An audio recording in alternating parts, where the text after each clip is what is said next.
ভারতীয় মজদুর সংঘ তথা বিএমএস এর উদ্যোগে এবং বিএমএস অনুমোদিত টিআরএলএম কর্মচারী সংঘের 6 দফা দাবি সনদকে কেন্দ্র করে এই ডেপুটেশন দেওয়া হয়। উভয় সংগঠনের মোট 7 জন যৌথ প্রতিনিধি দল ত্রিপুরা রুরাল লাইভলিহুড মিশনের সিইও অজিত শুক্ল দাসের সঙ্গে এক ডেপুটেশনে মিলিত হন এবং দাবি সনদ তুলে দেন।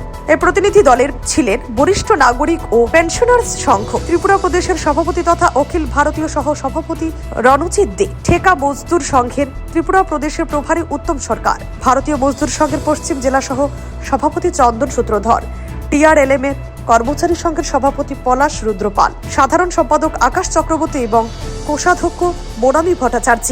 ডেপুটেশনের সময় প্রস্তাবিত 6 দফা দাবি সনদ উত্থাপন করা হয় অজিত শুক্ল দাসের নিকট। তিনি প্রতিনিধি দলকে আশ্বস্ত করেন যে এই দাবিগুলি যথাযথভাবে সরকারের গোচরে নিয়ে যাবে। ডেপুটেশন শেষে বেরিয়ে আসার সময় উপস্থিত প্রতিনিধিরা জানান, সিইও এর সঙ্গে কথা বলে তারা সন্তুষ্ট হয়েছেন।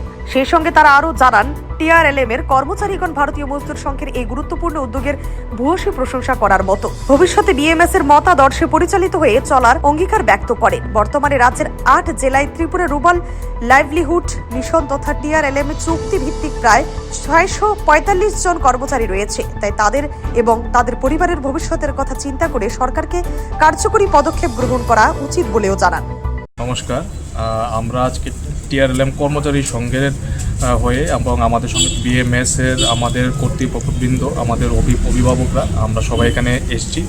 আমাদের 7 জনের একটা রিপ্রেজেন্টেটিভ দল, আমাদের সিইও স্যার ওনার সাথে দেখা হয়েছে এবং আমাদের কিছু সারপ্রাইজিং ডিমান্ড যেগুলি আজকে বহু বছর ধরে আমাদের মধ্যে আছে, কিন্তু এটা হয়তো আমাদের অথরিটির কাছে কোনো কারণে সেটা যেতে পারেনি। আজকে আমরা সম্পূর্ণরূপে আমাদের অথরিটির কাছে ডিমান্ডগুলি সুন্দরভাবে আমরা রাখতে পেরেছি।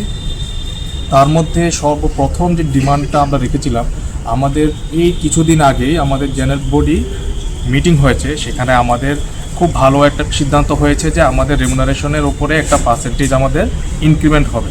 তো আমরা এখানে দেখা গেল যারা গ্রাসরুট লেভেল আমাদের এমপ্লয়িরা আছেন, সম্ভবত আমরা 94% অফ দি টোটাল স্টাফ আমরা গ্রাসরুট লেভেলে আছি, যারা আমরা ডিস্ট্রিক্ট এবং ব্লকের মধ্যে উপস্থিত। সেখানে আমাদের যে পার্সেন্টেজ অফ রেমুনারেশন যেটা ইনক্রিজ হয়েছে, সেটা স্বাভাবিকভাবে একটু কম আমাদের কাছে লেগেছে এবং সেটার জন্য আমরা আজকে দাবি রাখলাম সেটা যাতে ওনার দৃষ্টিতে আসে এবং উনি যাতে সেটাকে আমাদেরকে বাড়ায়, সেটা বর্ধিত হয়, সেটার জন্য আমরা ওনার কাছে ডিমান্ড রেখেছি। দ্বিতীয়ত আমাদের ডিমান্ড হচ্ছে, আমাদের মধ্যে অনেকেই আছেন যারা ওভার এজ হয়ে গেছে, তারা হয়তো অন্য কোনো গভর্নমেন্ট সেক্টর বা অর্গানাইজেশনে জব অ্যাপ্লাই করার জন্য এখন কোনো স্কোপ নেই। তো আমাদেরকে যাতে 60 ইয়ার্স অফ এজ অবধি আমাদের জবের সিকিউরিটি হয়, ওইটার আমরা ডিমান্ড রেখেছি। থার্ড হচ্ছে, আমাদের মধ্যে আমাদের কিছু সংখ্যক আমাদের সহকর্মী, আমাদের কলিগরা, ওরা কোনো না কোনো কারণে ওদের মৃত্যু ঘটেছে। তো সেই আকস্মিক মৃত্যুতে আমাদের অর্গানাইজেশন থেকে ওনাদেরকে কোনো রকমের ফাইন্যান্সিয়াল সাপোর্ট আমরা দিতে পারিনি। সো সেটার জন্য আমরা সবাই মিলে আমরা আজকে এখানে এসেছি, যাতে আমাদের গ্র্যাচুইটি যেটা গভর্নমেন্ট অফ ইন্ডিয়া বা গভর্নমেন্ট অফ আমাদের স্টেট গভর্নমেন্ট থেকে অন্যান্য ডিপার্টমেন্টের সরকারি সুবিধাগুলি থাকে, আমরা সেগুলি পাইনি, এগুলি যাতে আমরা পাই, সেটার জন্য আমরা দাবি রেখেছি। এবং আমাদের মধ্যে যারা আমাদের থার্ড পার্টি সফেদের মাধ্যমে রিক্রুটেড আমাদের যারা সহকর্মীরা আছেন, কলিগরা আছেন, সেখানে দেখে গেছে ওদেরকে ইপিএফটা স্টার্ট হয়নি। সেই ইপিএফ এর ব্যাপার বলতে গিয়ে আমাদের সিও জানান যে উনি এই ব্যাপারটা অবশ্যই এক্সামিন করে দেখবেন, ওদের যে ডিমান্ড আছে সেখানে ওদের যে এগ্রিমেন্ট সেখানে ইপিএফ এর কথা কতটুকু উল্লেখ আছে। উনি বলছেন উনি অবশ্যই ইপিএফ এর ব্যাপারটা আমাদের রাজ্য সরকারের কাছে রাখবেন, সাথে সাথে আমাদের যে গ্র্যাচুইটি সেই ব্যাপারটাও উনি রাজ্য সরকারের কাছে উপস্থাপনা করবেন।